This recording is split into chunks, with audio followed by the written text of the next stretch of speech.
Johnson, you are now sitting in the fourth most impoverished big city in the United States, despite welfare reform and school choice, despite the Great Society. Before that, poverty continues to be the major issue confronting tens of thousands of residents in this city. Who ultimately is responsible for this state of affairs? What roles, if any, do race and race relations play in the city's high poverty rate? And beyond merely talking about the subject, what can you as a U.S. Senator do in a concrete way to alleviate poverty in the city of Milwaukee? Well, you have to go back to we got to get our economy moving. I mean, that's just critical. We can't do any of these things until we move toward a growth, an opportunity, a prosperity type of agenda. I mean, growth is the #1 answer. So you have to know how to grow the economy. And unfortunately, what's happened is just incurred more debt, and we're not growing the economy. It simply hasn't worked. I mean, people have to be realistic. And I think the voters are. They're looking at that and going, this didn't work. We do need to move in a different direction. So growth, job creation is just critical. It's the #1 thing we have to do.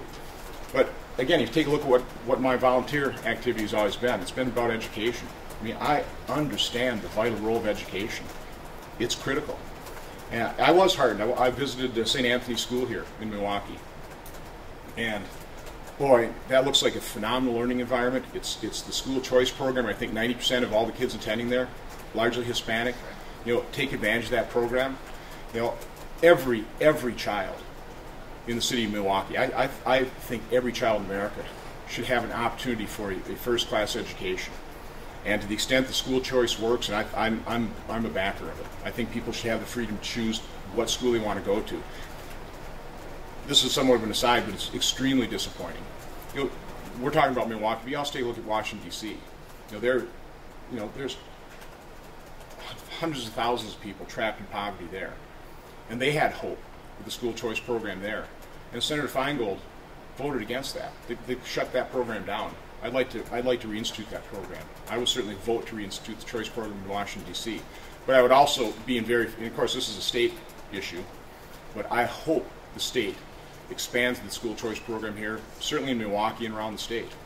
Because getting the economy growing and providing a first-class education to students is just critical. I mean, I understand that. That's how we solve so many problems in our society. It's got to be through education.